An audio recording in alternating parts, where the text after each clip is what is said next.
Hello दोस्तों, कैसे हैं आप लोग। आज की कहानी है बीवी की बेवफाई। शादी के बाद अनीस गर्लफ्रेंड से मिलता रहा, लेकिन जब पत्नी के अफेयर के बारे में पता चला तो होश उड़ गए। एक दिन पहले सच्चाई के सबूत देखकर बीना सन्न रह गई। गिर ही पड़ती अगर पीछे सोफा न होकर ज़मीन होती। सोफे में धंसे हुए घंटों रोती रही। डोरबेल बजी तो चौंकी, जैसे जीवन में पहली बार डोरबेल बजी हो। चेतना वापस आने में कुछ समय लगा। बच्चे स्कूल से वापस आ गए। क्या बताएगी बच्चों से?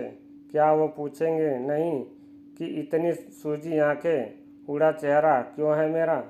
अनीस के सामने सबूतों के साथ बैठे जब बहुत समय हो गया और अनीस की चुप्पी नहीं टूटी तो बौखला गई बीना। मैंने बच्चों को कैसे समझाया है कि कुछ नहीं, बस सिरदर्द है। मैं ही जानती हूँ। मुझे मजबूर न करो कि मैं इतनी तेज़ आवाज़ में बोलूँ कि आवाज़ कमरे से बाहर जाए। कहते कहते बीना फिर से फूट फूट कर रोक पड़ी। अनीस ने आगे बढ़कर उसे संभालना चाहा, पर उसकी आंखों में चिंगारी देखकर रुक गया। पहले तुम खुद को संभाल लो, फिर मैं सफाई दूँ। आखिर मुश्किल से थूक घोंटते हुए उसने कहा। आखिर संभालने का दौर खत्म हुआ और अनीस ने कहना शुरू किया। तीनू को मैं शादी से पहले से जानता था। वो मेरे सबसे अच्छी दोस्त थी। धीरे धीरे हमें पता चला कि हम प्यार करने लगे हैं। शादी भी करना चाहते थे हम। पर तुम तो जानती ही हो कि हमारा परिवार, रिश्ते नाते, इतना बड़ा बंगलेनुमा घर, ज़मीन, पापा का जमा जमाया बिजनेस सिर्फ यहाँ पटना में था। और मैं हमेशा यही जानता और मानता था कि बड़े होकर मुझे पापा का बिजनेस ही संभालना है। उसकी जॉब मुंबई में लगी और वो वहीं सेटल हुई। शादी की बात चलने पर न वो अपनी जॉब छोड़ने को तैयार हुई, न मेरा परिवार जॉब करने वाली लड़की को अपनाने को तैयार था। तो इसलिए आपने पापा जी के बिजनेस की एक यूनिट मुंबई में इस्टेब्लिश की। हाँ, कारण तो यही था। पर तब तक ये एहसास हो गया था कि मेरे घर वाले इस शादी को नहीं मानेंगे। इसलिए हम कम ही मिलते थे। केवल सी बीच पर हाथों में हाथ लिए हम घंटों साथ टहलते हुए घर वालों को मनाने की तरकीबें सोचते रहते। बीना को लगा कि उसके दिल में तीर सा चुभ गया है, जिसकी टीस असहनीय होती जा रही है। हाथों में हाथ लिए वो गुस्से से बुदबुदाई। क्यों नहीं कह दिया घर वालों से कि अगर उससे शादी नहीं हुई तो किसी से नहीं करोगे? न चाहते हुए भी बीना की आवाज़ तेज हो गई। अनीस सकपकाया सा धीरे बोलने का इशारा करते हुए उसके करीब आ गया। उसने बड़े प्यार से बीना का हाथ अपने हाथों में लेने की कोशिश की, पर बीना ने झटक दिया। यही किया था मैंने, पर तुम्हें देखकर मेरा ईमान डोल गया। तुम्हारी सादगी, तुम्हारी खूबसूरती और इतना अलग और निराला अंदाज। पता है, बुआ जी ने पक्के यकीन के साथ कहा था कि इस लड़की को देखने के बाद कोई मना कर ही नहीं सकता, और उनकी बात सच साबित हुई। क्या कमी निकलता तुम में कोई कमी थी ही नहीं। कोई और समय होता तो इतनी प्यार और मनुहार भरी नज़रों से खुद की ओर देखकर ऐसी बातें बोलते अनीस के सीने से लिपट कर एक प्यारा सा चुम्बन जड़ चुकी होती। पहले भी कई शामों को अनीस ने ये बात बताकर रोमांटिक बनाया है। तब उसने खुद प्यार की पहल करके अनीस की फरमाइशों को पूरा भी किया है। बीना की आंखों में अतीत की सुखद झलक देखकर अनीस को उसके करीब आने का मौका मिल गया। उसने एक बार फिर बीना का हाथ थामने की कोशिश की, पर बीना संभल गई। आप किसी और से प्यार करते हुए किसी और पर फिदा कैसे हो सकते हैं? और जब मुझसे शादी कर ही ली थी तो उससे संबंध तोड़े क्यों नहीं? उसकी पलकें फिर भर आई। इतना तो मैं भी समझती हूँ कि अतीत किसी का भी हो सकता है। अगर ये सिर्फ अतीत होता तो मैं भी इतनी दुखी न होती। संबंध थे ही नहीं हमारे तो होते क्या? हम अच्छे दोस्त की तरह मिलते जब भी मैं मुंबई में होता। पर एक बार मेरे मुंबई जाने पर वो वहाँ नहीं थी। उसकी माँ की डेथ हो गई थी। वो तो अपने शहर गई हुई थी। जिस दिन वो वापस आई उसके दूसरे दिन सुबह मुझे वापसी के लिए निकलना था, तो वो मुझसे मिलने मेरे कमरे में आई। हम बातें करते ही रहे। बारिश का मौसम था। उस दिन जो बारिश शुरू हुई तो थमने का नाम ही नहीं ले रही थी। वो बहुत उदास थी। मैंने उसकी उदासी दूर करने के लिए उसे बाहों में लिया और सांत्वना देने के लिए उसकी पीठ पर हाथ फेरता रहा। अनीस चुप हो गया। कुछ देर ठहर कर बीना को देखता रहा, फिर बोला, उन दिनों तुम्हारी पहली प्रेगनेंसी चल रही थी। मैं बहुत प्यासा था। जाने कब और कैसे मेरे होंठ उसे चूमने लगे।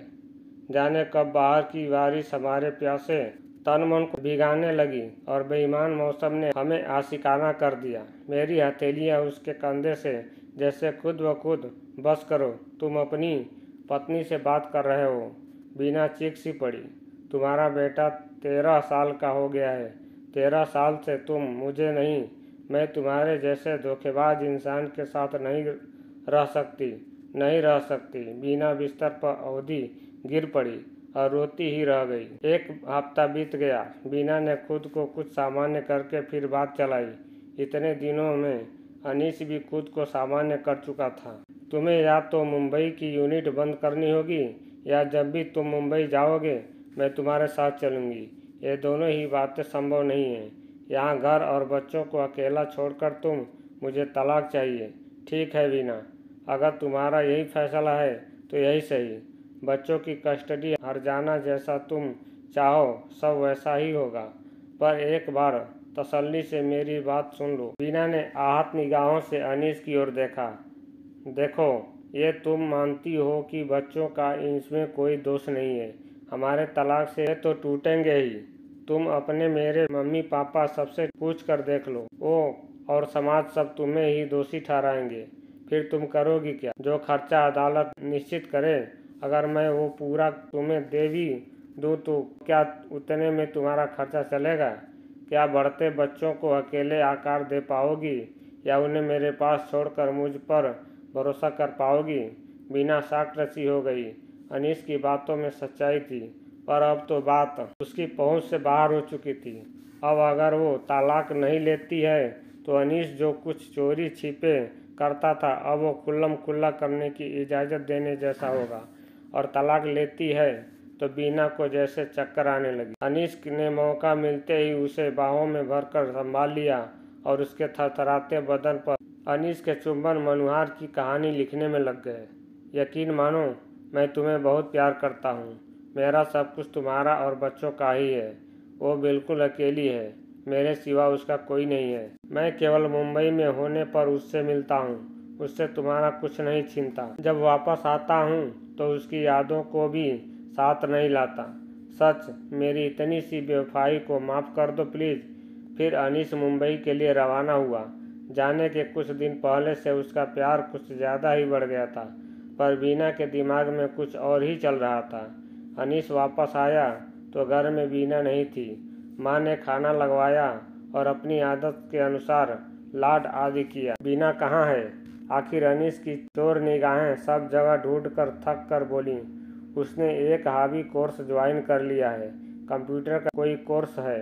ओह, अनीस ने चैन की सांस ली। बच्चे आए, हंसी खेल हुआ।